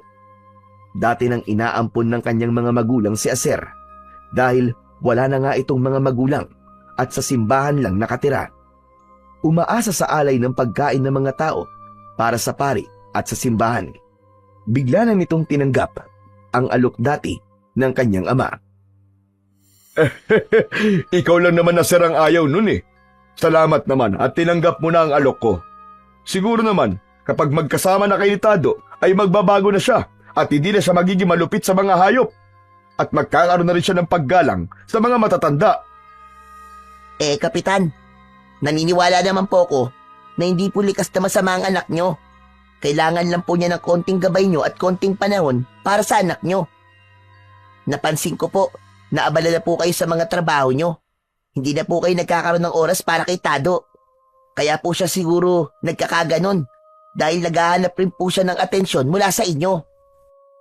Salamat na sir. Marahil ay tama ka sa mga nasabi mo. Hindi ko alam na malaki na pala ang pagkukulang namin ng aking asawa kay Tado.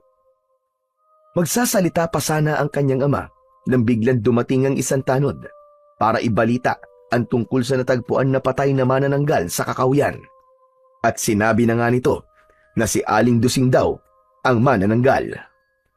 Lihim na nagkatinginan ang magkaibigan dahil alam na nila sa isa't isa na si Tado ang may gawa.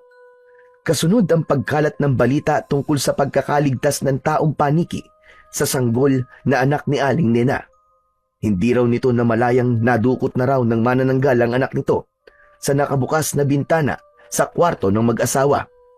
Kaya sobra ang mga ito na nagpasalamat sa taong paniki. Dahil doon, ipinagbawal na ang panguhuli ng mga paniki para kainin. Inalagaan nila ang bawat hayop na nakatira sa kagubatan. Simula pa lang ng paglabas ng masasamang elemento sa baryo natin, Tado. Malakas ang kutob kong may kaugnayan ito sa nangyayari sa'yo. Basta't nasa panig ka ng kabutihan, gawin mo ang lahat para maubos ang masasamang elementong sumisira sa ating kalikasan. Hindi lang ito tungkol sa iyong misyon. Isa rin itong utos para panatilihin ang kaligtasan ng mga tao. Natatakot ako, Aser. Paano kung magkaharap na kami ng pinuno ng mga aswang na tapilya? Anong laban ko sa kanya? Alam mo, maraming paraan para matalo ang kasamaan. Yun ay ang kabutihang naghahari sa puso mo. Lumipas ang ilang araw, ay walang lumabas na masamang balita tungkol sa masasamang nilalang. Kaya lang, ay kailangan ng kanyang ama na gabi-gabing sumasama sa pagroronda sa kabundukan.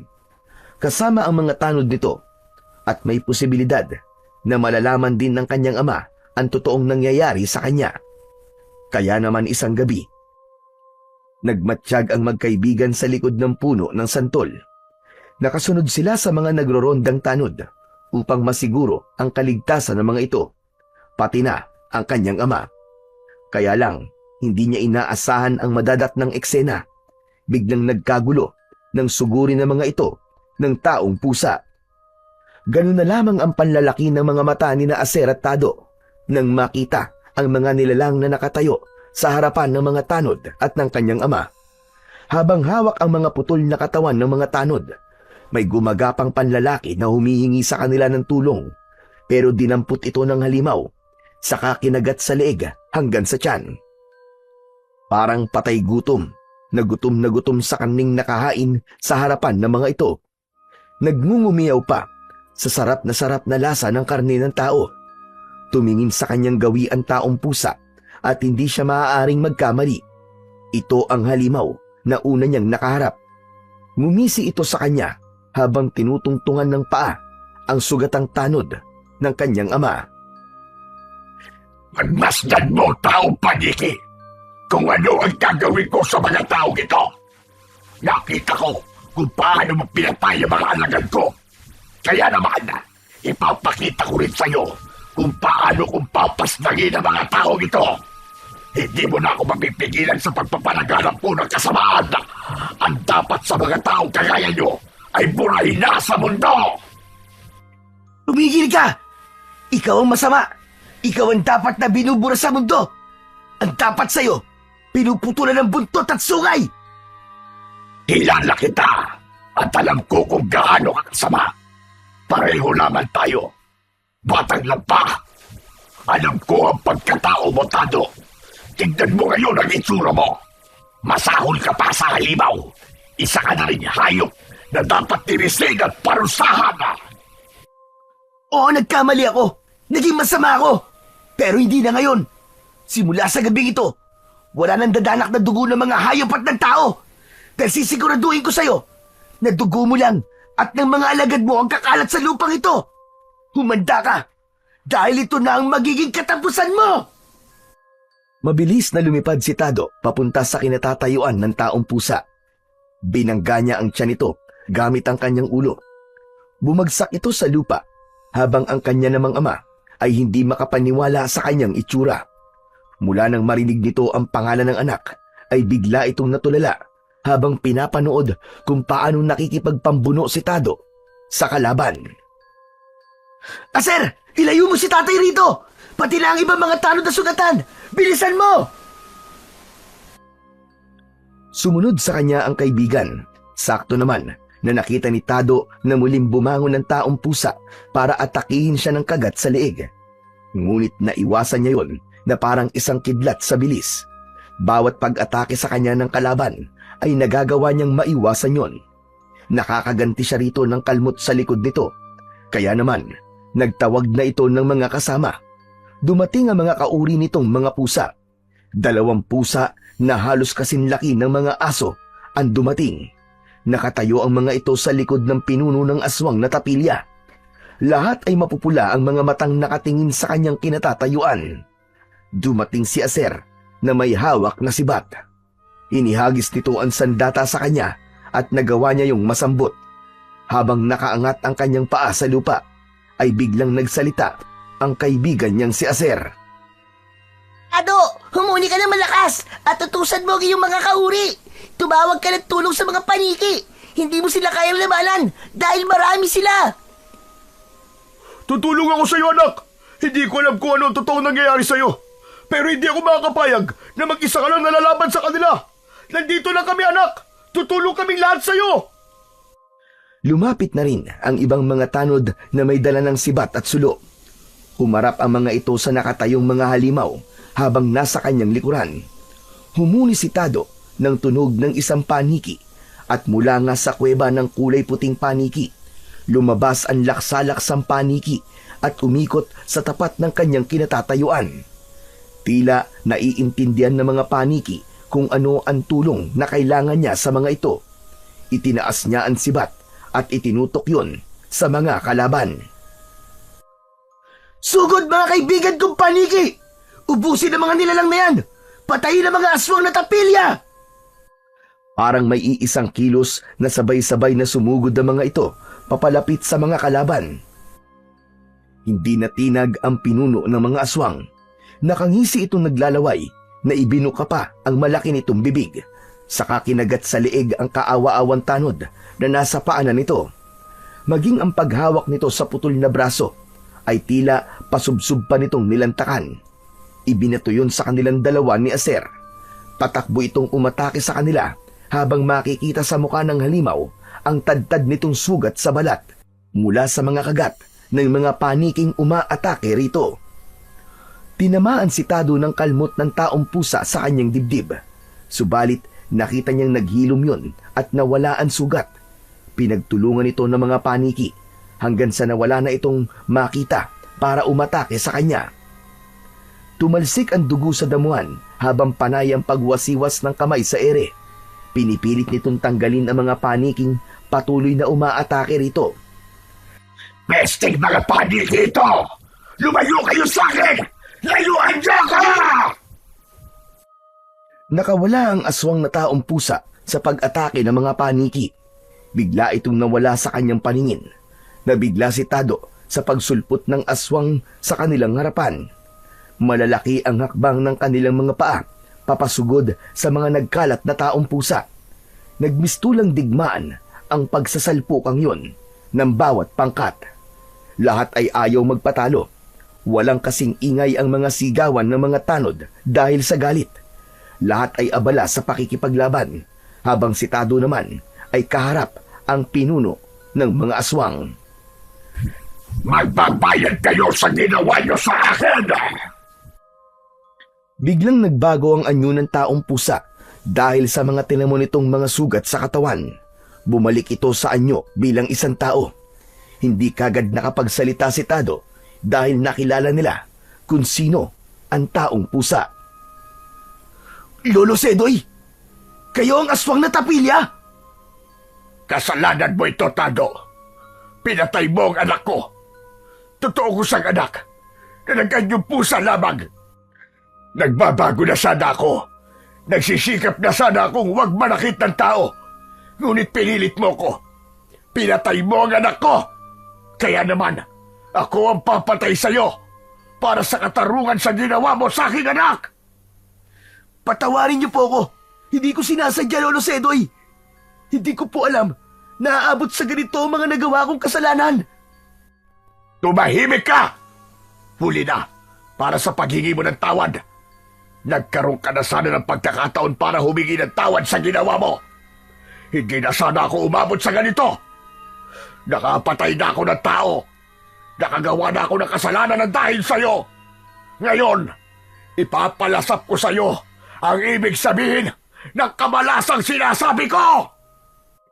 Mabilis itong sumugod kay Tado habang bumabalik sa anyo ng pagiging taong pusa.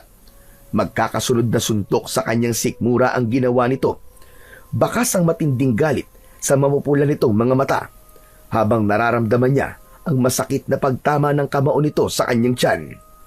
Ubod lakas nitong kinagat ang kanyang leeg. Ramdam na ramdam niya ang pagbaon ng pangil sa kanyang kalamnan. Nagpaubaya siya sa pag-atake nito. Hinayaan niya itong kagatin siya. Tumulo ang kanyang mga luha sa kanyang mga mata.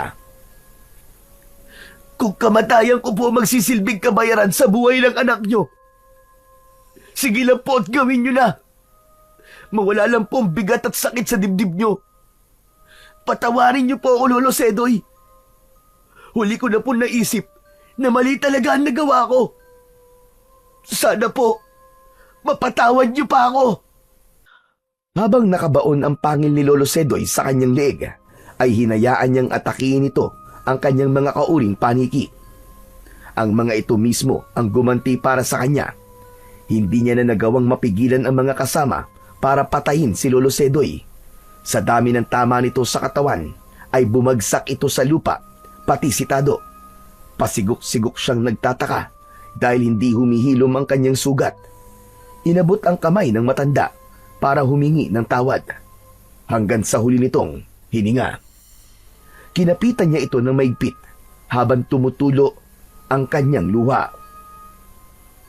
Diyos ko! Hindi ko ito gusto, Lolo Sedoy! Patawarin niyo po ako! Pinagsisisihan ko po ang mga nagawa ko! Patawad, Lolo Sedoy! Sana, mapatawad din ako ng aming Haring Engkanto sa mga nagawa ko at sa pagtakas ko sa aming kaharian para lumikha ng mga aswang sa mundo ng mga tao. Tado, mangako ka. Huwag ka na ulit papatay ng mga hayop. Huwag mo akong tularan. Kahit hindi pa kita nakikilala. Nakagawa na ako ng kasalanan. Isang malalim na paghugot ng hininga ang ginawa ni Lolo Sedoy bago ito tuluyang nalagutan ng hininga. Dahan-dahan siyang bumangon at tumayo para sana yakapin si Lolo Sedoy. Kaya lang, nahagip ng kanyang paningin ang dahan-dahang paglapit ng aswang mula sa likuran ni Aser. Mabilis siyang lumipad patungo sa kinatatayuan ng kanyang kaibigan. At kitang-kita niyang iniamba ng kalaban ang mahahaba nitong kuko sa likod ng kanyang kaibigang si Aser. Mabilis niyang naiharang ang kanyang katawan at siya ang sumalo sa kuko ng aswang na para sana kay Aser. Anak ko! Diyos ko! Ang malakas na pagsigaw ni Kapitan Fidel ang narinig ni Tado nang bumagsak siya sa lupa. Katatapos lang ng mga itong matalo ang mga natitirang alagad ni Lolo Sedoy, habang ang mga tanod naman ay isa-isang lumapit sa kanyang kinaroroonan. Kaya siguro hindi naghihilom ang kanyang sugat dahil ang may likha nun ay ang kalahi ng kanyang napatay na pusa. Damang-dama niya ang sakit na parang pako ang epekto sa kanyang katawan. Bumulwak ang dugo sa kanyang sugat habang tinatakloban niya ng palad. Aser? Ayos ka lang ba? Bakit mo yung ginawa, Tado? Bakit mo iniharang yung katawan? Ibinuwis mo ang buhay mo para sa akin? Dahil hindi ko mapapatawad ang aking sarili kapag may nangyaring masama sa'yo. Nakita ni Tado ang maliwanag na bote sa kanyang harapan. Alam niyang siya lang ang nakakakita sa liwanag na yon. Hanggang sa nahulog ang kristal sa loob ng bote. Indikasyon yun na nakagawa na naman siya ng isang kabutihan. Anak, bakit ba nagkaganyan ang mukha mo? Nag-iisa kang paniki. Patawarin mo ko, anak. Napakalaki ng pagkukulang ko sa'yo. Isa po itong parusa sa nagawa ko pong pagpatay sa paniki na alaga po ng isang diwata. Kulang pa po ito sa lahat ng buhay na kinuha ko. Ako po ang dapat na humingi ng tawad sa inyo, Tay. Simula po sa araw na to, hindi na po ako gagawa ng kalupitan sa mga hayop. Pero anak, malalim ang sugat mo sa tiyan. Umaagos na rin ang dugo mo. Baka maubusan ka. Diyos ko, kailangan kitang dalhin sa ospital. Lumaban ka, anak. Lumaban ka, kaya mo yan. Hindi po maaari, Tay. Papatayin lang po nila ako kapag nakita po nila ang itsura ko. Maluwag ko pong tatanggapin na magiging kamatayan ko, Tay. Sana po ay mapatawad po ako ng paniking sumumpa sa akin. Habang nakahiga sa damuhan si Tado, ay isa-isa na ring nagsipag-uwian ang mga tanod. Dala ang mga sugatang kasama. Naiwan silang tatlo sa kagubatan habang kalong siya ng kanyang ama. Habang habol niya ang kanyang hininga, ay biglang nag-ipon-ipon ang mga paniki at umikot sa kanilang kinaroroonan. Lumuhod si Aser at lumapit kay Tado. Tumulo ang luha nito habang nakatingin sa kanya. Maraming salamat, Tado. Iniligtas mo ako. Patawarin mo rin ako, kaibigan, ha? Patawad sa nagawa ko. Bakit ba humihingi ka ng tawad sa anak ko? Eh wala ka namang nagawang kasalanan sa kanya. Meron po, Kapitan. Nagsimula po ang lahat sa akin. Hinawakan ni Aser ang dugoang tiyan ni Tado. Naramdaman niya ang paglapat ng palad ni Aser sa kanyang tiyan. Lumikha yun ng nakakasilaw na liwanag. Halos manlaki ang kanyang mga mata nang maramdaman niya ang paghilom ng kanyang sugat, maging ang dahan-dahang pagkawala ng kanyang mga balahibo sa katawan. Nawala ang kanyang pagiging anyong paniki. Teka, anong ibig sabihin nito, Aser? Sino ka ba talaga? Hindi ito ang tunay kong anyo. Dahil ako mismo ang sumumpa sa'yo at nagbigay ng kaparusahan. Umangat ang paa ni Aser sa lupa habang binabalot ng malakas na liwanag ang buo nitong katawan. Mula sa pagiging mukha ni Aser ay nagbago ang itsura nito. Naging isa itong magandang babae na may nagliliwanag na kulay puting bestida. May hawak itong isang nagliliwanag na bote na may lamang mga kristal. Ako si Ordua, ang diwatang nagbabantay sa kalikasan at nagpapanatili ng katahimikan at balanse ng buhay na ng mga nilalang na nakatira sa mundo ninyong mga tao. Ginamit ko ang kapangyarihan ko upang malaman kung gaano ka kasama noon. Subalit, dahil sa mga ipinakita mong kabutihan at paghingi ng tawad sa mga nagawa mong kasalanan, maging sa pagkakaligtas mo sa buhay ko, ay tuluyan ko lang binawi ang aking parusa sa iyo. Sa halip, binabati kita, Tado, dahil matagumpay mo nalampasan ang pagsubok. Dahil diyan, ay pinagkakalooban kita ng mutya ng kulay puting paniki. Nawa ay gamitin mo lamang ito sa kabutihan at panatilihin mo ang katahimikan sa baryong ito. Hindi po ako makapaniwalang kayo nagbigay ng parusa sa akin. Kung ganun, hindi ko na po ba makakasama si Aser, ang kaibigan ko? Hindi na, sapagkat ako ay siya. Tungkulin kong pangalagaan ang kapakanan ng mga hayop sa kagubatan. At bilang kaisa sa pagpapanatili ng kaligtasan, ay pinagkakaloob ko sa iyo ang mutya. Heto, tanggapin mo ang mutya. Palagi mong isusot ang kwintas na yan. Ikaw ang magpapasya kung kailan at kung anong oras mo palalabasin ang iyong kakayahan bilang isang makapangyarihang taong paniki. Nang lumapat ang kulay itim na kwintas sa kanyang palad, ay muling bumalik si Urdua sa pagiging anyo bilang si Aser. Masaya siyang lumapit dito at yumakap siya ng maigpit sa kanyang kaibigan. Maraming salamat sa iyo, Aser. Kaya pala ako naparusahan dahil ikaw pala si Diwatang Urdua na nakakaalam sa pagiging malupit ko sa mga hayop. Nagbalik lang ako sa pagiging anyong bilang Aser para magpaalam sa iyo.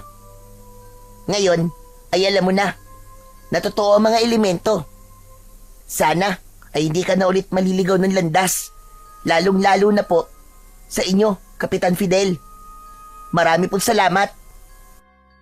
Wala na akong masabi. Hindi ako makapaniwala na totoo pala ang mga diwata. Huwag po puro trabaho at paglilingkod sa mga tao ang gawin nyo, Kapitan Fidel. Huwag nyo pong kalimutan na kailangan pa rin po kayo ng inyong anak. Salamat po sa pagiging mabuti nyo pong kapitan. Magpapaalam na po ako sa inyo. Teka, paano si Lolo Sedoy? Ibabalik ko na siya sa mundo namin kasama ang kanyang mga alagad. O sige na, paalam na, kaibigan.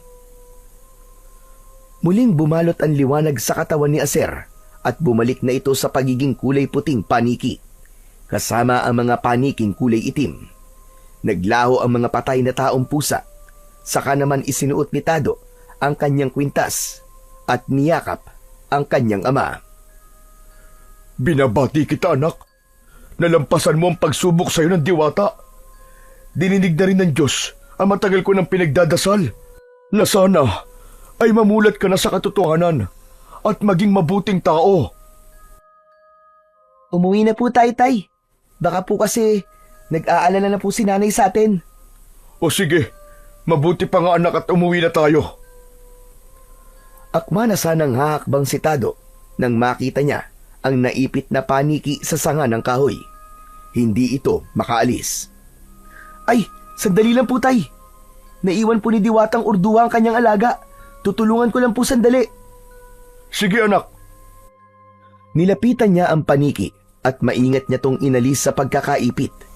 Pinakawalan niya to sa ere, ngunit bago ito lumipad papalayo, ay para muna itong humalik sa kanyang pisngi bilang pagpapakita nito ng pasasalamat.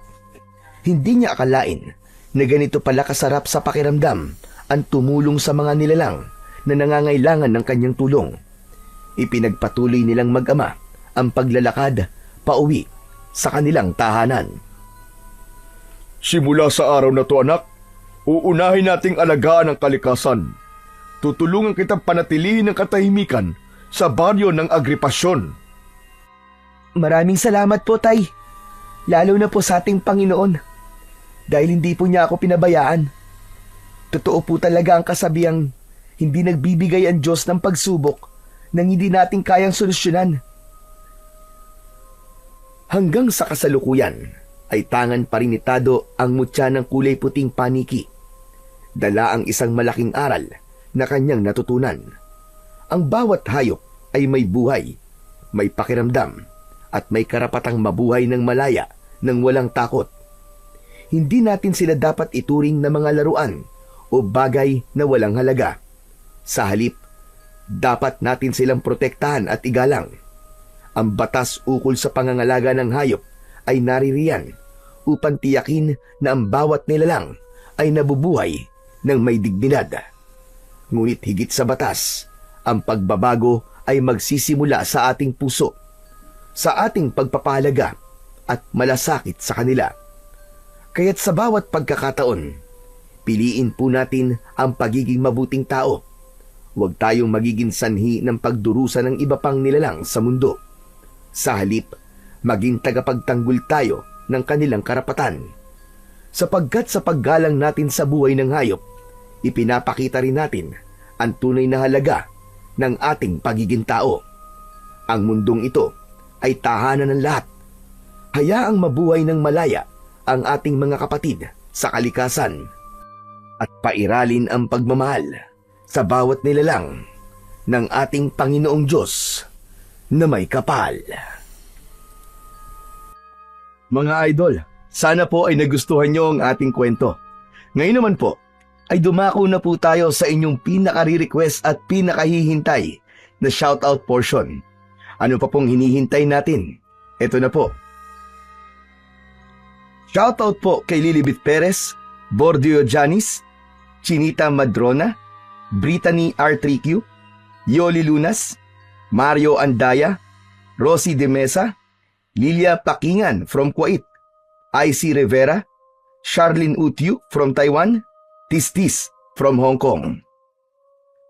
Muli po, maraming salamat po sa inyong walang sawang suporta at pakikinig sa mga kwentong aswang at katatakutan sa aking munting channel na The Voice Addict at Apong Isak. Hanggang sa susunod pa pong kwento na magpapatindig ng inyong mga balahibo mula sa mundo ng kababalaghan. Salamat po.